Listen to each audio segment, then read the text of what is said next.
Alrighty, so I only had one student show up for Zoom where I went over this assignment, and seeing as how the class average was a 59%, I wanted to go over the homework with you.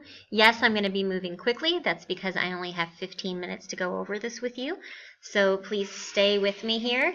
I'm not going to do as many midpoint because I think after doing the first one, it should be pretty self-explanatory.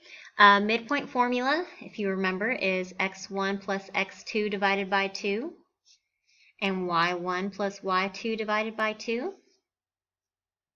All right. Remember that a point is written as xy, so this would be like x1, y1, x2, y2. And now we're just going to plug it into our formula. So we would have negative 4 plus negative 10 divided by 2. And we have negative 6 plus negative 8 divided by 2. If you're someone who messes up with positives and negatives, please try to use the calculator. Remember, your cell phone does have a calculator to assist you. All right, so we have negative 4 plus negative 10. That gives us negative 14 divided by 2. Then we have negative 6 plus negative 8, so that's negative 14 divided by 2. Again, if you struggle with negatives, please use your calculator. You can say negative 14 divided by 2, and you would get negative 7, comma negative 7. It's not always going to be the same. This one just worked out that way. Okay? All right, whenever I reassign this under study material, please go in and practice these again. Now, what I really want to go over from the homework is this, the angle bisector stuff. So remember, an angle bisector is whenever you have a segment or ray that divides an angle into two equal angles. So throughout all of these, angles 1 and angle 2 are going to be equal. They're going to be the same. So if we already know that angle 2 is 33 degrees, guess what? So is angle 1. It is also 33 degrees. Now let's see what they want us to find. They want us to find the measure of angle TRS. So they want to know this entire thing. Well, that's easy. Let's add them together. 33 plus 33 gives us 66. So that's our answer. We're going to do all of these or until I run out of time, okay? All right, so this next one. Remember, angle 1 and angle 2 are going to be the same. So we know that angle 2 is 49. Therefore, we also know that angle 1 is 49. Let's see what they want us to find. They want us to find the measure of angle 1. Well, guess what? We already did. It is 49. All right, let's look at the next one. Again, remember, if you see this word, angle bisector, that means these two little angles are going to be the same. So, we don't know either one of them. They want us to find angle 2. All right, so we both don't know these, but we know that XVW, that's the entire thing, is 70. We're dealing with two angles in here that are going to add to equal 70. So therefore, we can take 70 and divide it by 2 to find out what each one of them is. 70 divided by 2 is 35.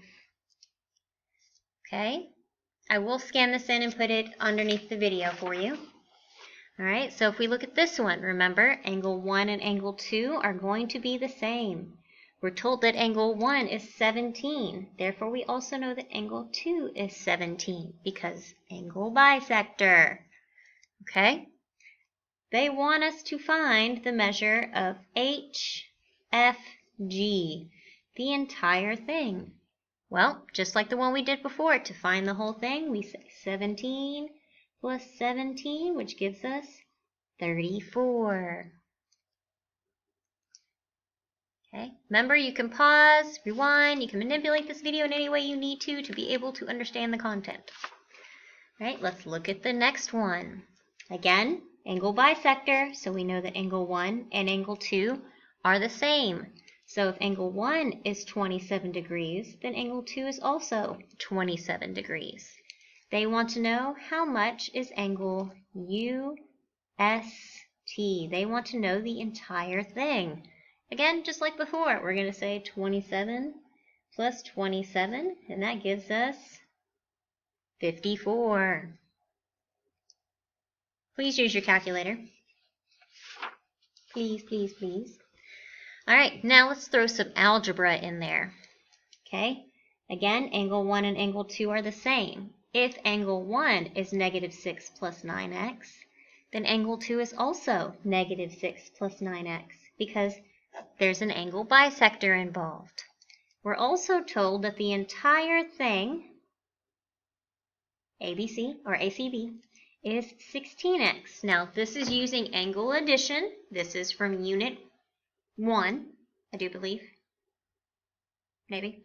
All right, so if we know the whole thing is 16x, we know it's equal to our other two parts added together. All right, so just to make life simpler, I'm going to go ahead and take care of this side. That gives me what, 18x minus 12? All right, here we go. Variables, constants. Now, remember, variables have the x's, constants do not. If a variable has to go through the wall to get to the side that contains the v for variable, it has to turn opposite. So 16x is already over here. We don't have to do anything to it. But to move 18x over there, we need to do the opposite. So instead of positive 18x, we're going to do a negative 18x. All right? And let's see, 16x minus 18x, that gives us negative 2x. Please use your calculator. If you were to type that in your calculator, you would just do 16 minus 18, because the x is like an accessory, it just gets carried around, okay?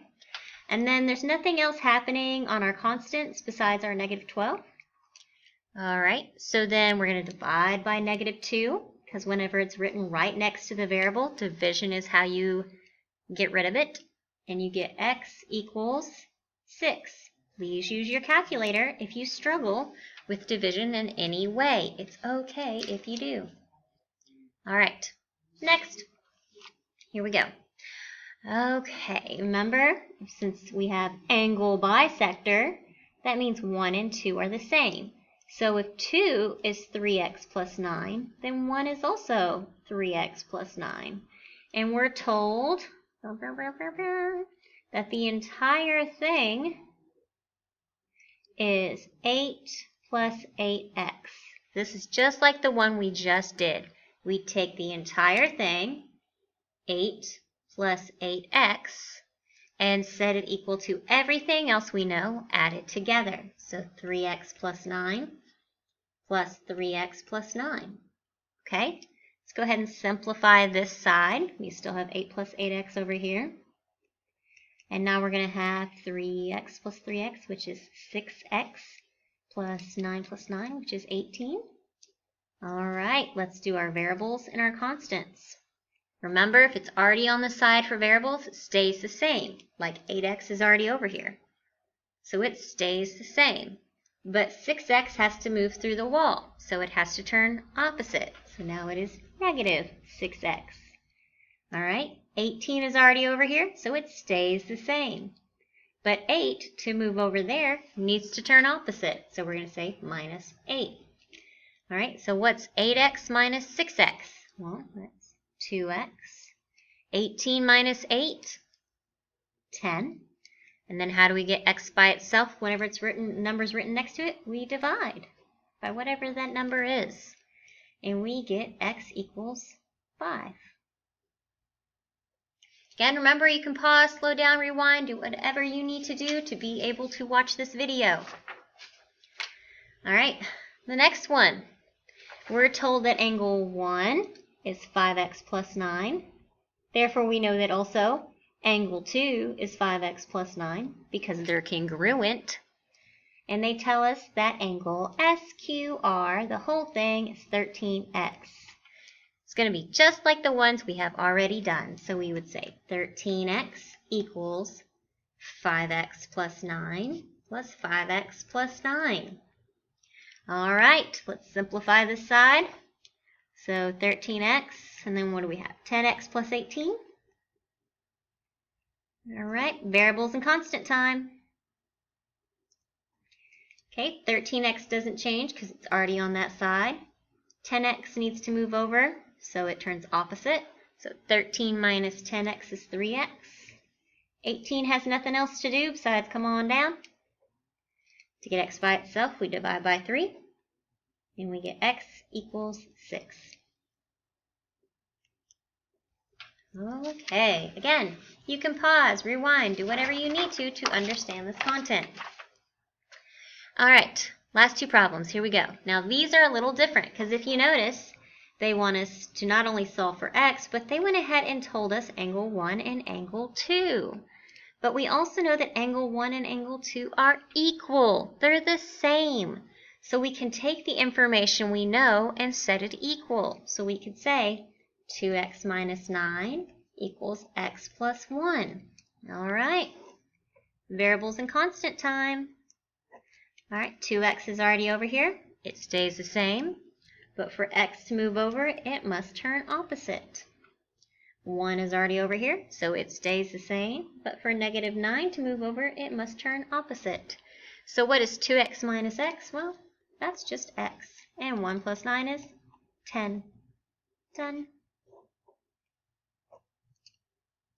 And the last one, I think, the last one. Again, for this one, I noticed that I'm going to go ahead and know angle 1 and angle 2. And we also know, because of the angle bisector, that these are equal. They're the same. So we can just set them equal. So 4x minus 3 is equal to 3x plus 2. And then we're going to do our variables and constants. So 4x doesn't have to change. It's already over there. But for 3x to move over the wall, we have to turn opposite. 2 already stays, it's already over there, so it stays the same. But for negative 3 to move over the wall, we have to turn opposite. Okay, what is 4x minus 3x? Well, just x. And what's 2 plus 3? Well, it's 5. And that is your final answer. All right, make sure you practice this because, well, the class average was a 59. So I know that it is a struggle. That also means that you will probably see a lot more of this on some of your homework later on. So be prepared. All right. Thank you, guys.